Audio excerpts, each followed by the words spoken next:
I can't breathe. Amara Latimore's plea was muffled against the Mississippi asphalt. The air she fought for smelled of damp pine needles and stale engine oil. Two deputies, Brent Colby and Miles Frasier, pressed their knees into her back, laughing about quota hunting.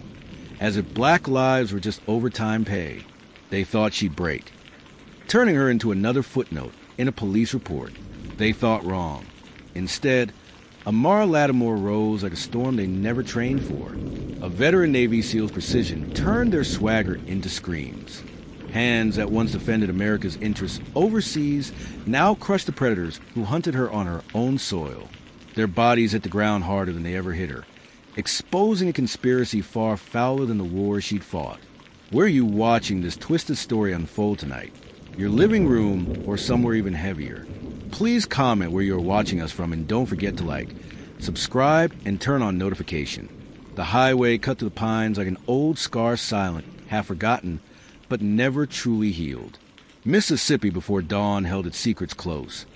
A ghost of humidity clung to every mile, and the wind, if you listened, carried memories best left buried. Amara Latimore drove with both hands steady at the wheel of her battered Ford. Her knuckles were pale, her eyes sharp behind the glass. Home. The word meant nothing and everything out here. It was a broken promise, lost somewhere between the low hum of her engine and the itch of paranoia crawling up her spine. This was the back country where folks watched from behind curtains, and a black woman driving alone before sunrise was a question that demanded an answer. She saw the patrol lights before she heard the siren, a sickly blue and red glow splintering the darkness, pulsing against her windshield like an accusation. Amara eased off the gas and pulled onto the shoulder, gravel popping under her tires. It was too late to hope they'd keep driving. The first officer out was Deputy Brent Colby, middle-aged, thick-necked, a southern drawl lingering in the curl of his upper lip. He wore his badge like armor and his belt like a promise. Behind him was Deputy Miles Frasier, younger, eager, eyes flicking between Amara's license plate and her face, hungry for a mistake. Frasier kept his hand a little too close to his holster, and Amara felt the temperature drop another degree. Colby knocked twice on her window, rough, impatient. "You don't belong here." She lowered the window just enough. "Calm but cold." "Morning. Officers. Is there a problem?" Colby looked her up and down, smiling a smile that never reached his eyes. "License and registration. Out-of-state plates, huh? Where are you coming from this early, miss?" His voice was syrupy, sweet as poison. Amara handed over her papers, steady as a sniper. "Just heading home," she said, giving him nothing. Frasier leaned in, his breath fogging the glass. "Kind of strange. Folks don't usually pass through here unless they got business." He circled her car like a vulture, his gaze feral. Amara had seen faces like Colby's before, in countries where the rules changed based on who you were. The only difference here was the accent. Colby took his time thumbing through her documents. "You from around here?" "Grew up here," Amara replied. "Long time ago. What brings you back?" His tone was sharp, glinting with unspoken challenge. Frasier coughed low and pointed. "You alone tonight?" Amara didn't answer. Frasier smirked. Colby leaned in so close she could smell the coffee and bitterness on his breath. "Mind stepping out of the car, ma'am?" It wasn't a request. The sun hadn't risen, but the world already felt smaller, meaner. Amara forced her breathing steady, years of discipline pressing her rising rage into something colder, sharper, deadlier. As she stepped out, Colby blocked the moonlight. Frasier moved behind her, his hand grazing his taser. "Are you back for family, work, or trouble?" Colby pressed. "'Cause people don't usually just roll in here for sunrise without a reason. Who drives through Greenville before dawn unless they're running from something?" Amara held his gaze, her silence ironclad, her jaw set. She let her hands hang loose at her sides, tendons flexing under her jacket. She would not give them fear. Frasier stepped closer, flashlight flicking over her body. His voice dripped with false casualness. "You carry any weapons, ma'am? Maybe a little piece tucked under the seat. Any sharp objects I should know about?" Amara's reply was a blade, short, cold. "No, officer. Nothing illegal. Nothing that's yours." Oh, we'll be the judge of what's illegal, Frasier grinned. He leaned in, lowering his voice. Don't get nervous now. That's how accidents happen. Colby snorted. Drug use is common with folks traveling through at this hour. You've been partying? Any pills, powder, pipes? Amara's eyes narrowed with contempt. I haven't touched anything except my steering wheel. Mighty sharp tongue for someone with nothing to hide, Colby said, flipping through her papers. You ever do time, Miss Latimore? Funny name. Don't sound local. Frasier stepped so close his hip brushed hers. Flashlight dropping low. Lingering too long. Do you mind turning around? Arms out. I need to pat you down. He smirked at Colby. Procedure. You people got all sorts of surprises. Amara's jaw clenched. Your kind never learns, do you? Why don't you back up before you find out how wrong that is? Frasier's hand found her arm, gripped too tight. Thumb digging into muscle. Easy, sweetheart. You want things to get rough, or you want to cooperate. Colby moved behind her, brushing her shoulder. You military. Heard about folks like you. Come home. Think you're above the rules? But here, he tapped his chest. The rules were blue. Frasier's hand slid lower, brushing the seam of her jeans. Amara jerked away, hurling his hand off with a force that surprised even her. Don't touch me again. Not unless you want a lesson you'll never forget. Frasier, suddenly unsure, stepped back. I'll check the car, he said, spitting to the side. She looks nervous. They always get nervous when they have something to hide. Colby blocked Amara's path. You stand right here, hands where I can see them. Don't think about running, Miss Latimore. We stayed up all night and no one's coming for you. Frasier's flashlight cut through Amara's car. Each sweep felt invasive, a search not for truth, but for excuses. Amara stood rigid, Colby's shadow swallowing the pulse of the lights. Then came the performance. Frasier crouched, jammed his light under the driver's seat, and let out a triumphant whistle. Well, he drawled, dragging something into the open. Looks like our lady friend here has been having herself a party. Between his gloved fingers dangled a small zip bag, half full of white powder, glittering under the beam. Colby chuckled low. It didn't take long, did it? Always the same story. That's not mine. Amara's voice was clear, edged with fury. Frasier grinned. Wolfish. Oh, sure. Heard that one before. A bag of fairy dust just crawled under your seat all by itself. He flicked the bag. Cocaine possession, resisting search. Suspicious travel at odd hours. You're stacking up a nice little record, sweetheart. Amara's eyes flared. You planted that. Colby leaned closer, the light grazing her cheek. Careful with your words, Miss Latimore. Accusing officers of misconduct. That'll only make your night worse. We know exactly what it looks like, Colby continued, the words landing like a punch. A black woman alone before sunrise. Drugs under her seat. It looks like statistics. He said it casually, like reciting a fact. The only junk here is the garbage coming out of your mouths. Amara snapped. I served this country while you two sat in diners and spewed hate. You think I don't see through you? You think I'll just bow my head and play along? Not tonight. Frasier's laugh was brittle. Navy girls have a mouth. Bet she thought the uniform made her special. But out here, you're just another one of them. Angry, dirty, and caught. My kind has bled for the freedoms you exploit. Amara shot back. My kind has buried sons and daughters while men like you wrote false reports. My kind survives even when cowards like you stack the deck. Colby's irritation showed. He held the bag up, then pocketed it like a trophy. This is all we need. We don't need your confession. We don't need your story. The evidence speaks. That's not evidence. Amara spat. That's theater, and the whole world will see it for what it is. Colby leaned close, his lips grazing her ear. The world doesn't see what happens out here. The world doesn't care. All the world will know is what we write down. Then write this down, she whispered, her voice trembling with force. I don't break.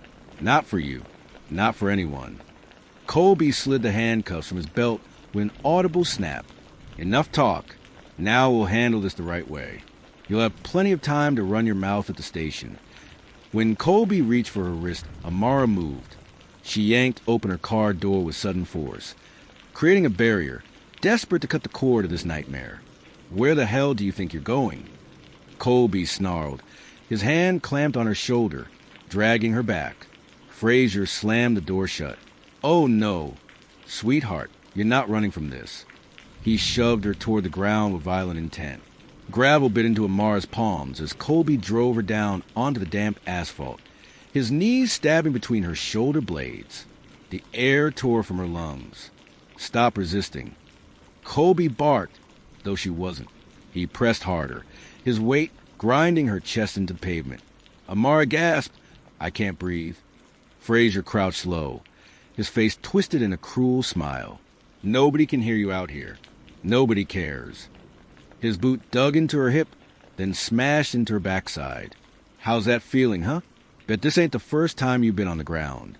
Colby pressed his knee harder. Quit your whining. You people always make it dramatic. Play the victim. Cry about air. Amara tried to twist. Tasted iron, the bitter tang of blood as Colby shoved her face into the asphalt. You military, right? He sneered. Thought that uniform gave you respect. Out here, it doesn't mean a damn thing. Out here, the badge is the only flag that matters. Frasier grabbed her hair, forcing her face deeper into the road. Look at you. Hero on her knees. Just another junkie with a chip on her shoulder. Amara's vision blurred. Her heart slammed against her ribs. Sandstorms, gunfire, bodies she had carried under worse skies came roaring back. But so did the steel forged in those deserts. Her mind screamed, this is not where I die. She went limp, letting her heartbeat slow by sheer force of will. To Colby and Frasier, she looked like another body beaten into compliance. Frasier stumbled back, panic flashing across his face. Jesus, Brent, she ain't moving. What if she's gone? This will blow up like last time. Colby checked her neck, then smirked. Relax, rookie. She's still breathing, just playing possum. They always do. This is gold. Black female, military background. Bag of dope under the seat, resisting arrest. This one's a bonus case. So this isn't just about cleaning up the streets. Frasier asked, his nerves softening into curiosity. Colby barked a dark, low laugh. Streets? There's no street to clean out here. It's about numbers. She's not a person anymore. She's a tally mark, one that keeps the captain happy and our wallets fat. It's the system. But what if she fights it, going public? Nobody listens to them, Colby sneered. The media eats the story we feed them. Resisted arrest, found substances, endangered officers. Who do you think the jury believes? 2 deputies or a black woman with a chip on her shoulder? Amara's body remained slack, but her mind sharpened with every word. They weren't just predators. They were professionals at it. They think you're prey. They don't know you're the huntress. Colby leaned down, grabbing her arm. Time to put our prize in the cage. Frasier moved to grab her other arm. As they moved, Amara's eyes flickered open with the predator's calm. She inhaled sharply, and in one fluid motion born of years in hostile deserts, she shifted. Her hand clamped Colby's wrist and twisted hard. Wait, he choked. In less than a second, Amara drove her elbow into his chest, spun behind him, and locked her arm tight around his throat. Colby staggered, gurgling. She slammed him face first into the hood of her car. The metal groaned. Frasier lunged with his baton, but Amara's hand shot out, snatching his wrist and twisting until bone cracked with sickening snap. His scream tore through the night. You broke my damn arm, he howled. You broke more than that tonight. Amara snapped. Colby wheezed, coughing blood into his palm. We were just doing our job. Amara pulled her phone from her pocket, flipped the camera, and pressed record. The red blinked like a warning flare. She angled the lens at the 2 deputies. Say what you did, she ordered. Her voice carried the weight of every veteran betrayed. Frasier groaned, teeth clenched. We planted the bag. It wasn't hers. Amara leaned closer. And what else? Colby's pride fractured under the lens. The badge was no longer a shield. We targeted her because she's black. That's all. That's the truth. Amara ended the recording. The silence was deafening. She crouched before them. You think you own the night, but the night belongs to me, and tomorrow the world will know your names. Before the silence could settle, headlights swept across the scene. Backup had arrived. For squad cars lined the road, doors slamming in succession. From the lead car stepped Detective Sonia Vickers, an internal affairs investigator visiting the precinct. Her eyes caught the scene. One woman standing unbroken, two deputies groveling on the ground. This wasn't the chaos she expected. It was precision, skill, survival in its rawest form. She attacked us. Colby cried out, pointing weakly. Vickers said nothing. Her gaze lingered on Amara's stance. The silence shattered as a deputy raised a taser. A crackle lit the air. Amara jolted, her body betraying her iron will. The current ripped through her muscles, dropping her to the asphalt once more.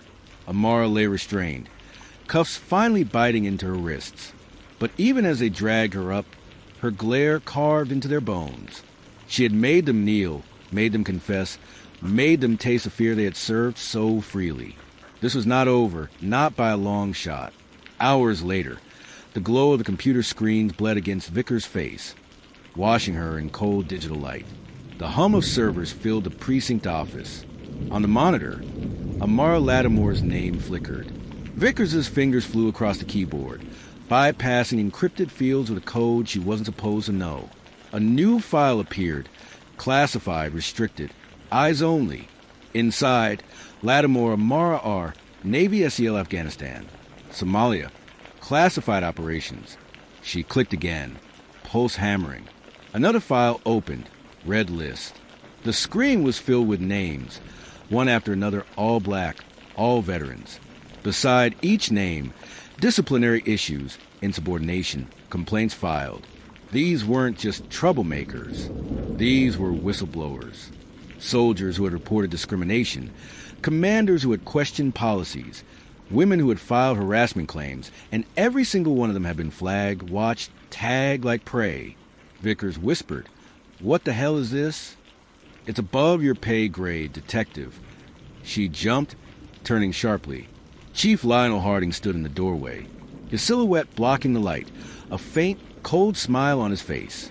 Amara Latimore wasn't just pulled over for a ticket. Was she Vickers? He asked, stepping into the room. She was targeted. She's a leak we've been trying to plug for years. A former SEAL who spoke out about abuses during her tours. They tried to break her in the military, and now she stumbled back home. A clean sweep was needed. You're using our department to hunt down and frame veterans? Vickers was stunned, the reality sickening. Harding chuckled. We're cleaning up the trash the Pentagon leaves behind. We give them a record. They lose their benefits. They lose their voice. Problem solved. That cocaine Frasier planted? It's the standard issue. It always works. He walked up to the monitor, his shadow falling across Amara's file. Now, you're going to delete that file, put the original report through, and take a very long vacation. Or you can join our friend Miss Latimore in the cells. We got plenty of room for whistleblowers. Vickers stared at the screen, at Amara's picture, then at the chief. The hum of the server, the constant reminder of the list, felt like the sound of an entire system working to crush the truth. She looked at her phone, tucked deep in her pocket. A different kind of connection to the outside world than the chief knew about. She had a choice. Become a part of conspiracy or become the last hope for Amara Latimore and every name on the red list. What will Detective Vickers risk to expose a conspiracy that reaches from the dusty Mississippi roads all the way to the top of the military brass? Please like, comment, subscribe, and turn on notification. Thanks for watching.